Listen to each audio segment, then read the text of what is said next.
नमस्कार बच्चों, कक्षा 7वीं विषय हिंदी पहली इकाई का पाठ 8 कविता जीवन नहीं मरा करता है।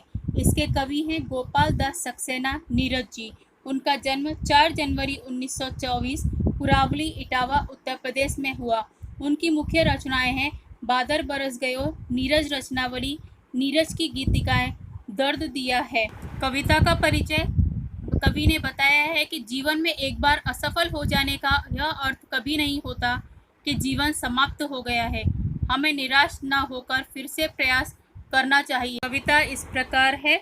छिप छिप अश्रु बहाने वालों, मोती व्यर्थ लुटाने वालों, कुछ सपनों के मर जाने से जीवन नहीं मरा करता है, जीवन नहीं मरा करता है। कवि कहते हैं कि सपने टूटने पर निराश नहीं होना चाहिए, छिप छिप कर हमें रोना नहीं चाहिए, मोती रूपी अपने आंसुओं को हम व्यर्थ नहीं बहाना चाहिए। अगर हमारे कुछ सपने अधूरे रह गए हैं तो इसका अर्थ यह नहीं है कि हमारा जीवन समाप्त हो गया है, हमारी उम्मीदें समाप्त हो गई हैं। माला बिखर गई तो क्या है, खुद ही हल हो गई समस्या, आंसू गर नीलाम हुए तो समझो पूरी हुई तपस्या, रूठे दिवस मनाने वालों, फटी कमीज सिलाने वालों, कुछ दीपों के बुझ जाने से आंगन नहीं मरा करता है, आंगन नहीं मरा करता है। माला यदि टूटकर बिखर गई तो चिंता नहीं करनी चाहिए। यदि हमारे आंसुओं पर लोगों का ध्यान जाता है तो समझना चाहिए हमारी तपस्या पूरी हो गई। परिस्थितियों से हारकर रूठकर बैठ जाना समस्या का हल नहीं होता।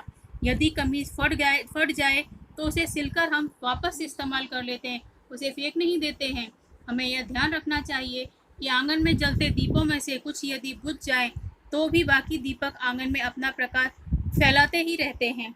खोता कुछ भी नहीं यहाँ पर, केवल जिल्द बदलती पोती, जैसे रात उतार चांदनी, पहने धूप सुबह धूप की धोती, वस्त्र बदल कर आने वालों, चाल बदल कर जाने वालों, चंद खिलौनों के खोने से बचपन नहीं मरा करता है, बचपन नहीं मरा करता है। इस दुनिया में कुछ भी समाप्त नहीं होता, केवल उसका रूप बदलता रहता है। रात के बाद दिन का आना ऐसा लगता है मानो रात ने चांदनी रूपी वस्त्र उतारकर धूप रूपी वस्त्र पहन लिए हों।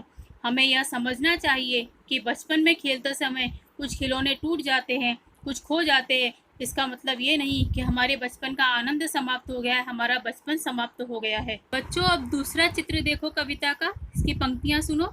कितनी बार गगरियां फूटी, शिकन पर आई पनघट पर, कितनी बार किश्तियां डूबी, चहल पहल वो ही है तट पर, कम की उम्र बढ़ाने वालों, लौ की आयु घटाने वालों, लाख करे पतझर कोशिश पर, उपवन नहीं मरा करता है, उपवन नहीं मरा करता है।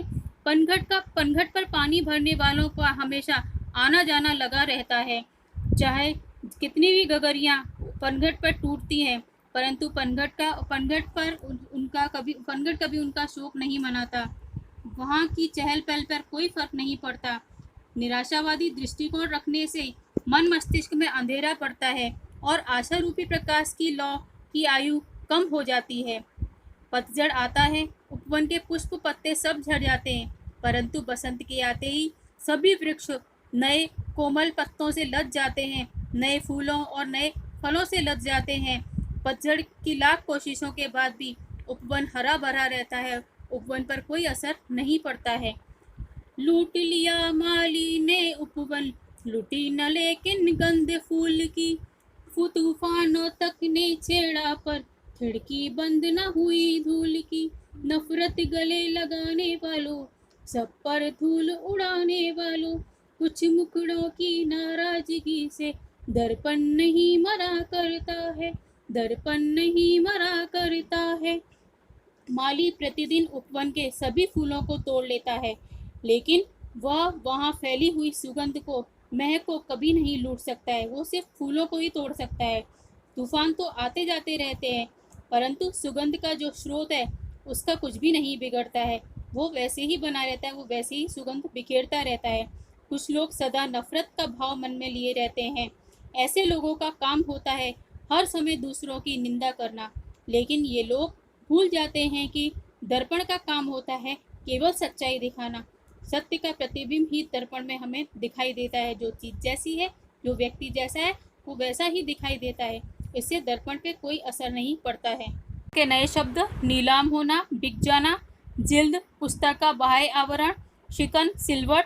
पनघट, वह स्थान जहाँ लोग पानी भरते हैं। किश्ती, नाव। तम, अंधकार। पतझड़, पत्ते झड़ने की ऋतु। मुखड़ा, चेहरा। धन्यवाद।